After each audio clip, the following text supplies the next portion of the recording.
I have named my camels historically. I've named them places that have been significant to me. So I have my oldest camel is Algiers. I have a camel named Damascus. That's right. I have a camel named Suez. Mm-hmm. And I have a camel named Rika from India. And I have a camel named Sadri. So maybe if I get lucky and I get another camel, I could name it Doha. When I was a teenager, my father took me to the Sahara. He wanted me to learn more about other cultures, other religions, geography, history. So we were driving. I saw camels in the desert. I fell in love. Podcast के इस खुसूसी programme में आप सभी का इस्तकबाल है। मैं हूं आपका होस्ट मोहम्मद अमीन और इस वक्त हमारे स्टूडियो में मौजूद हैं वैलेरी क्रेंशॉ और हालिया कतर में मुनक्किदा कैमल हैंडबॉल चैंपियनशिप में उन्होंने शिरकत की from America. So let's welcome Valerie to FM 107 studio. Assalamu alaikum. Thank you to FM 107 and thank you for the Qatari community for welcoming us in for this special event. Valerie, as your profile goes, the camel lover, camel queen, right? Yes. Sometimes people call me camel lady. Camel lady, yeah. The lady with the camels. Yes, I have a reputation for loving camels and my passion is hard to hide, so I just embrace it. How did this passion, come into play? Camels, you own some camels as well in Kansas City. I do. I own some camels. When I was a teenager, my father took me to the Sahara. He wanted me to learn more about other cultures, other religions, geography, history. So we were driving. I saw camels in the desert. I fell in love. I didn't know how in love, but I fell in love. And my father started a fire that day that I don't know that he was prepared for. So I was a teenager then. It was a long time ago. And I started to get to know more about camels and I started to interact with them, and everything I learned, every interaction just made this love deeper and deeper. It amazes me how I can love them this much now, even though I thought I was madly in love with them. It was 32 years ago that happened. That's quite a pretty long time, 32 years in love with the camels. It is, and 20 years ago, my parents, maybe spoil me a little, they got me 2 camels. And great. It was a surprise, and it's been the greatest gift in my life. 2 camels, and I now have 5 camels.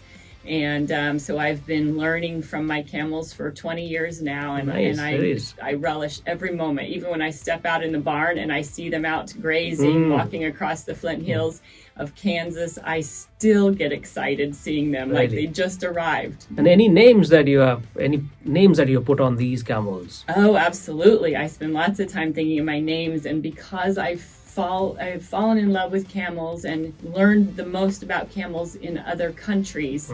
I have named my camels historically. I've named them places that have been significant to me. So I have my oldest camel is Algiers. Okay. Obviously, where I got that name. I have a camel named Damascus. That's right. I have a camel named Suez. And I have a camel named Rika from India. And I have a camel named Sadri, also from India.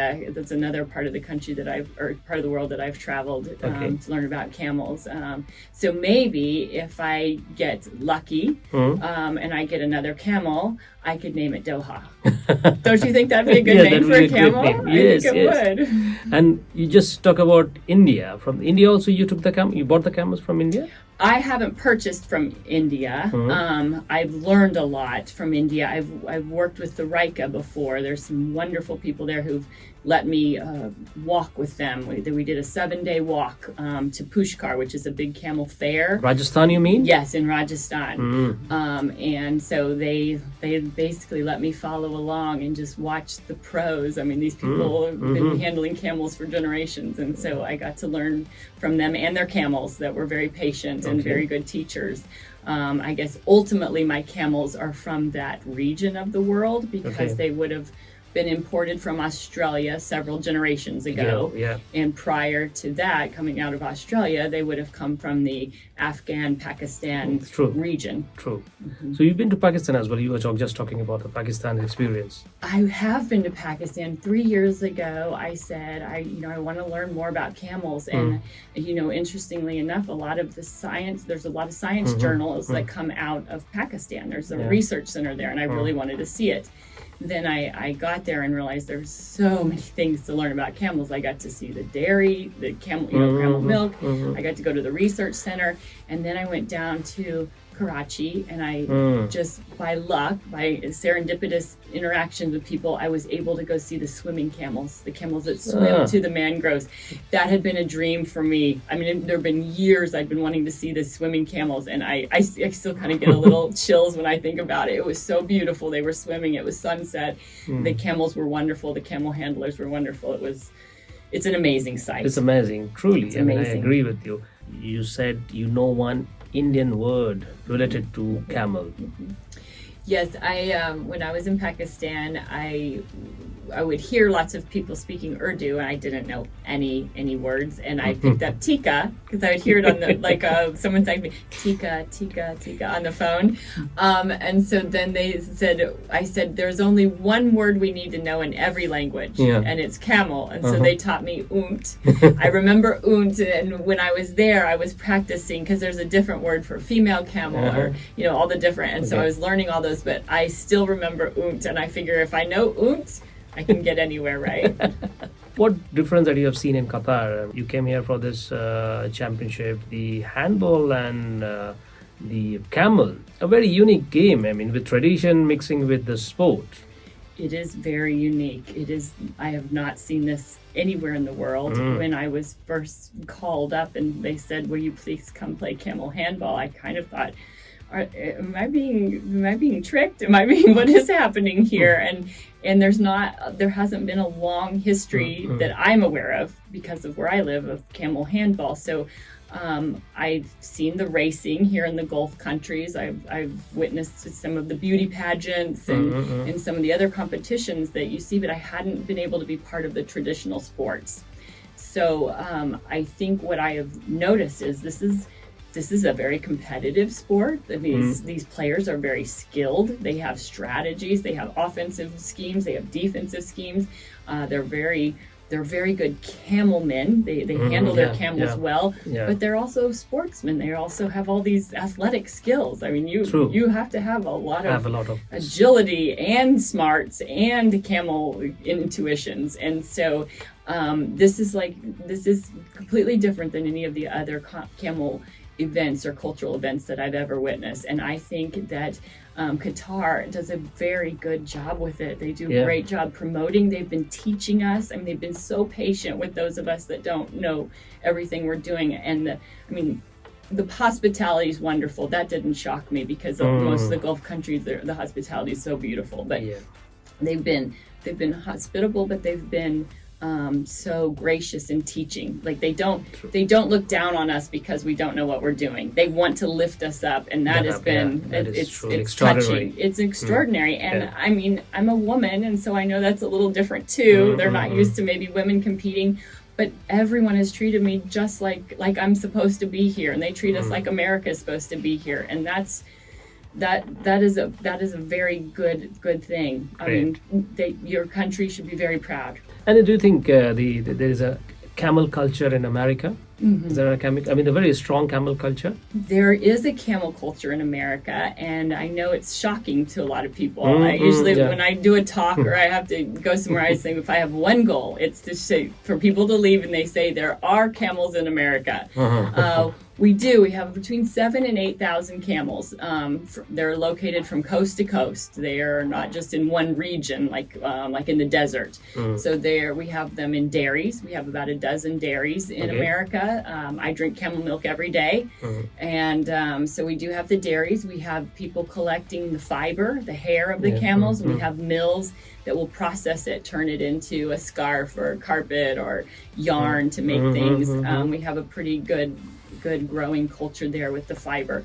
We have people using camels for recreational purposes, like trekking, And then there's a lot who use camels for like religious celebrations. Okay. How difficult is like horse and domesticate camel?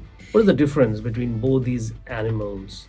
Well, the camels are domesticated. They've been domesticated for quite a while. And so as far as the training is to get them to be, like, let's say, so that they're trained well enough to play camel handball in the World Cup. It is much easier, in my opinion, to manage camels. They're very smart. They're very intuitive. They can read. They can kind of read your intentions. What are you needing me to do? They're very smart. I'm also going to say that means they can also know if you don't know what you're doing. They can test you a little. But I grew up on horses as a child because we have cattle. It's a cattle ranch. So, of course, I was riding horses as a very little girl. And then I switched to camels, and what I found is the camels are so much easier. They aren't scared. They don't have a fear about them. They aren't always on edge. You know, horses can be kind of jittery or skittish, we would say in America. Camels aren't like that. I mean, you can sit with a camel and feel your blood pressure go down because they're just they're so chill. They're so calm. So I think camels are easier if you're willing to put in the work. If you're willing to give the camel what they need, the camel will give you what you need. Your profession, you said psychologist. A lot of books that I am getting to read these days, the psychologist takes stock of the situation of the modern world. People are tired, mentally exhausted, frustrated. And there's the psychologists, they say that you get closer to animals, especially the horses, the cats, the dogs. They tend to cool you down, de-stress your mind and body. Yes. Is that the same story with camels? I think with camels, it's an even stronger argument. As a therapist, you know, I would sit in my office all day and I would listen to really hard stories, or people come in sad or they come in anxious, and so I'm taking a lot in from people who are having a stressful time in their life. And so I will take that in, and then what do? I can go to a therapist, but Valerie, will go to my camels. I go spend time with my camels, and they remind me that there's wonderful things in the world, and they're calm. If you sit and brush a camel, or you sit with a camel that's chewing their cud, I promise you will feel less stressed. Really? I promise. I should write it on a prescription pad, right? Everyone must spend 1 hour per day with a calm camel. I think that there's something about camels are more intuitive, I think, than some other animals, and so I think they know when you need a little more attention or a little more softness. I've seen them, like with my elderly grandparents. My camels get softer and they are like more delicate with them. Like they know they're older. You can't be as pushy or whatever. And so I think that sort of behavior can really bring us calmness. And what about the food that you ever tried over here in Doha, the Arabic food or the Mediterranean? Have to study a little. I don't even know the names of everything I'm eating, but every dish that has been put in front of me has been so delicious, and it also seems like a kind of a mix of cultures have come together in this country, and they've brought other countries. Yes, it's been amazing. But I haven't eaten a bad bite of food since I arrived here. So I may just have to stay, except I make it. Thanks, Valerie, for joining us in this podcast program, and we wish you all the best in all your future endeavors. Thank you very much. तो ये थी वैलरी, and वैलरी एक camel lover है, ऊँट से काफ़ी मोहब्बत है, एंड ऊँट को लेकर ही वो कतर आई हैं और एक कंपटीशन में पार्टिसिपेट कर रही थी, एंड उनका एक्सपीरियंस काफ़ी important रहा है, and she says that she wants to go back to America and probably write a book. अगले हफ्ते फिर मुलाकात होती है, तब तक के लिए मुझे यानी मोहम्मद अमीन को दीजिए इजाज़त। फ़ी अमानिल्लाह।